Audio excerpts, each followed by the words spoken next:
আমরা চাই সরকার আমাদেরকে একসাথে বিষ খাওয়া মারি ফেলাক। মাদকে যারা কারবার করবে এবং যারা মাদক ক্রয় বিক্রয় করবে তাদেরকে মৃত্যুদণ্ড আইন। আমি মনে করি যারা খাদ্যে ভেজাল মিশ্রণ করে তাদেরকেও মৃত্যুদণ্ড যদি না দেওয়া হয় তাহলে এদেশে খাদ্য ভেজাল রোধ কোনোদিন হবে না। আমরা আজকে এমন এক দেশে বসবাস করি যে দেশে আমরা আজকে 54 বছর আমরা স্বাধীন দেশে 54 বছর স্বাধীন দেশ হওয়ার পরও আজকে আমরা 24 সালে এই 24-এর গণ অভ্যুত্থানের পরে আমরা একটি 12ই ফেব্রুয়ারি একটা সরকার আমরা সুষ্ঠু গণতান্ত্রিক একটা সরকার পেয়েছি। আমরা কিন্তু এই দেশে এই সরকারের কাছে আমরা এই আবেদন করতে পারি না। আমরা একটা কলা যদি খেতে চাই এই কলা আমরা নিরাপদ খাইতে পারি না।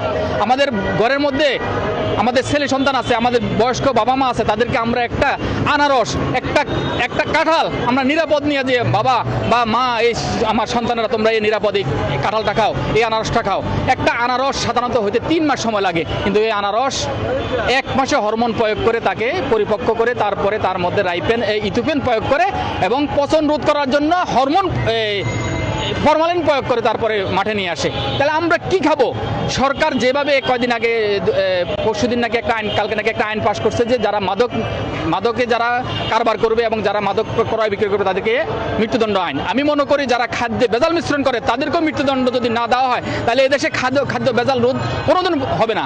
বাংলাদেশ আমরা প্রতিদিন অল্প অল্প একটু বিষ খাই। আমরা চাই সরকার আমাদেরকে একসাথে বিষ খাওয়া মারি ফেলাক। এভাবে প্রতিদিন বিষ খাওয়ানোর দরকার নেই আমাদের। আমরা যেভাবে অনিরাপদ খাদ্য খাই, আপনি যেখানে যান এখানে নিরাপদ কোনো খাদ্য। আপনি একটা মশলা কিনবেন, এই মশলার মধ্যে রং মিশ্রণ করা আছে। আপনি যদি একটা কাঁঠাল কিনতে যান ওটার মধ্যে ঘাই মারা আছে, ঘাই দিয়ে ওষুধ দেওয়া আছে। আপনি একটা আনারস কিনতে যাবেন, এটা 1 মাসে হয়, যেটা 3 মাসের আনারস। আপনি একটি ফার্মের মুরগ কিনবেন, ওই ফার্মের মুরগের মধ্যে দেখা যায় যে 3 মাসের ফার্মের মুরগ 1 মাসে হরমোন প্রয়োগ করে এবং এটার মধ্যে কি এটা অন্য কোনো পদার্থ প্রয়োগ করে তাকে 1 মাসের মধ্যে ওটাকে নিয়ে আসে। আমরা কি খাবো? আমরা গরিবরা খাওয়ার কিচ্ছু নাই। আমরা নিম্ন মধ্যবিত্ত যারা আছি তারা আসলে একসাথে সরকার আমাদেরকে একসাথে বিষ খাওয়ায় মেরে ফেলাক।